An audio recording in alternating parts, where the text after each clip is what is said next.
దేవునికి స్తోత్రములు. ప్రభువునందు ప్రియమైన సహోదరి సహోదరులారా, మరోసారి దేవుని యొక్క వాక్యాన్ని ధ్యానించుటకు దేవుడు మనకిచ్చిన గొప్ప ధన్యత కొరకే దేవుని స్తుతిద్దాం.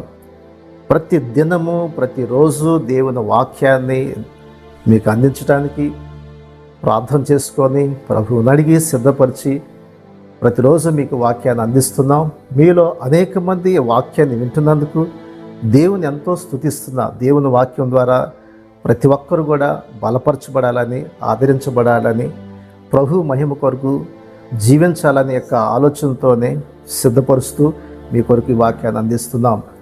ఈరోజున మనం చూస్తున్నట్లయితే దేవుడు ఈ పరిశుద్ధ గ్రంథంలో మనకి యుగాంతమందు మనకి బుద్ధి కలగటానికి దృష్టాంతంగా జరిగిన ప్రతి మాటని ఈ యుగాంతమందు మన బుద్ధి కలగటానికి దేవుడు తన వాక్యాన్ని మన కొరకు సిద్ధపరిచినాడు.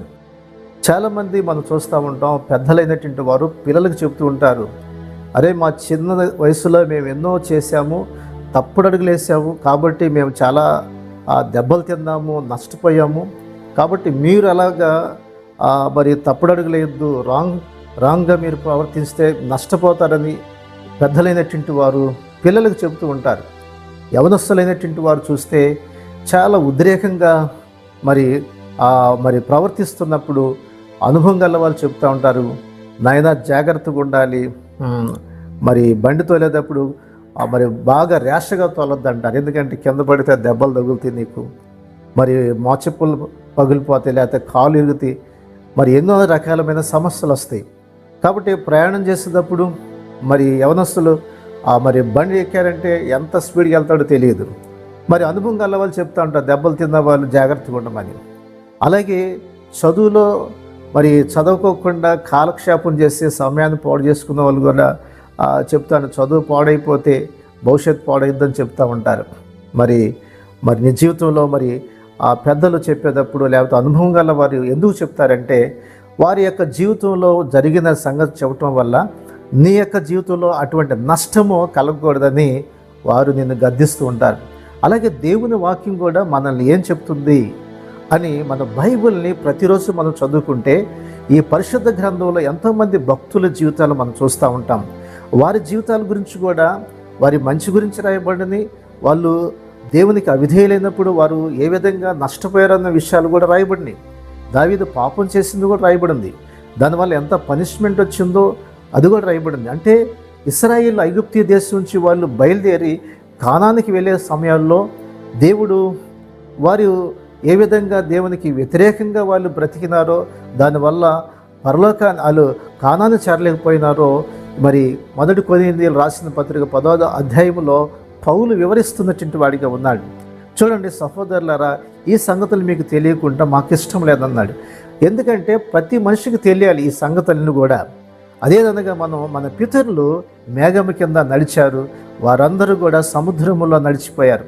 అందరూ కూడా మోషే చేత మేఘముల కింద సముద్రంలో బాప్తిసం పొందారు. వాళ్ళు అందువలన ఆత్మ సంబంధమైన ఆహారం తిన్నారు, ఆత్మ సంబంధమైన బండలోంచి నీరు తాగారు. వాళ్ళు ఆ యొక్క ఆ బండ క్రీస్తే.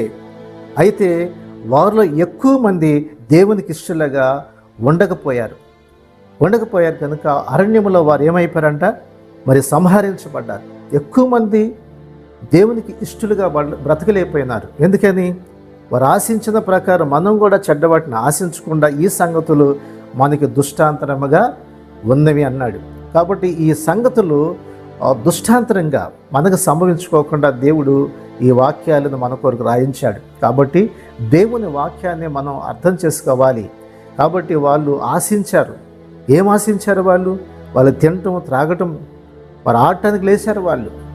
అలాగే వాళ్ళు దేవుని మీద సొనిగారు, దేవునికి విరోధంగా నిలబడ్డారు. అందుకనే కానాను చేరాల్సింది వాళ్ళు కానాను చేరకోకుండానే మధ్యలోనే వారు సంహరించబడ్డారు, చనిపోయినారు. కాబట్టి మనము పరలోకానికి వెళ్ళాలి. పరలోకానికి వెళ్ళాలంటే మారుమనసు పొంది బాప్తిసం పొందుతున్నాం, మంచిదే. ఆ బాప్తిసం పొందిన తర్వాత చివరి వరకు కూడా ప్రభు వచ్చేంత వరకు, ఈ లోకాన్ని మనం విడిచిపెట్టేంత వరకు కూడా చెడ్డవాటిని మనం ఆశించకూడదు.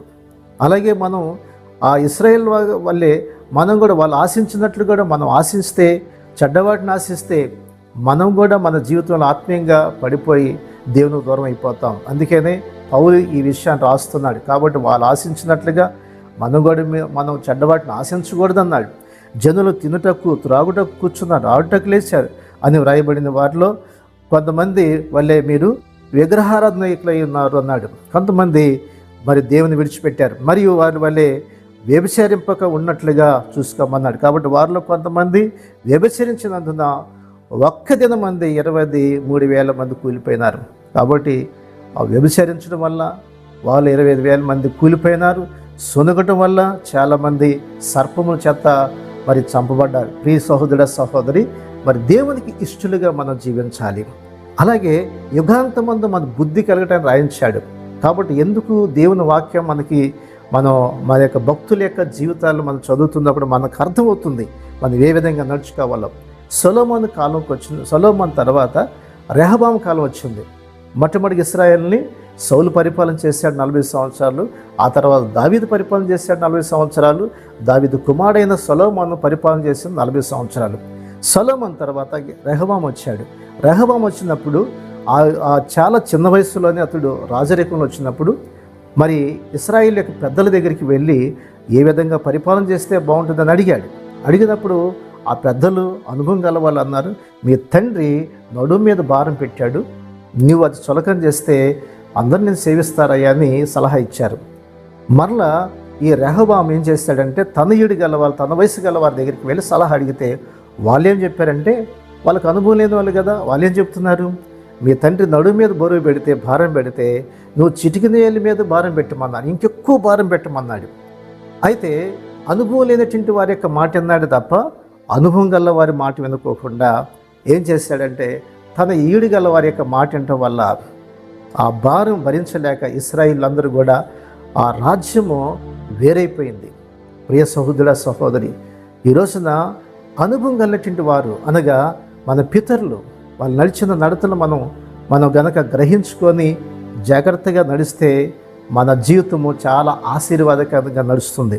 లేకపోతే వాళ్ళు ఆశించి పాడైపోయినట్లుగా నువ్వు కూడా లోకంలోకి పాపంలోకి వెళ్ళావంటే నీ జీవితం చాలా నష్టపోతావు, చాలా పోగొట్టుకుంటావు. కాబట్టి దేవుని వాక్యాన్ని ప్రతిరోజు ధ్యానించినప్పుడు చదువుతున్నప్పుడు నీకు అర్థమవుతుంది. ఈ యుగాంతమందు మన బుద్ధి కలగటానికి దేవుడు రాయించిన ప్రతి మాటను మనం గ్రహించుకొని దాని ప్రకారంగా మనం జీవిస్తే మనము దేవుని యొక్క రాజ్యంలో మనం ప్రవేశిస్తాము. ఈ లోకములో మనము దేవుని కొరకు నమ్మకంగా మనం జీవించగలము. ఇతరులకు ఆశీర్వాదకరంగా జీవిస్తావు. నీ కుటుంబం, నీ బిడ్డలు కూడా దీవెనకరంగా మార్చబడదు. అట్టి కృప దేవుడు అనుగ్రహించినట్లుగా ప్రార్థన చేద్దామా? ప్రార్థన చేసుకుందాం.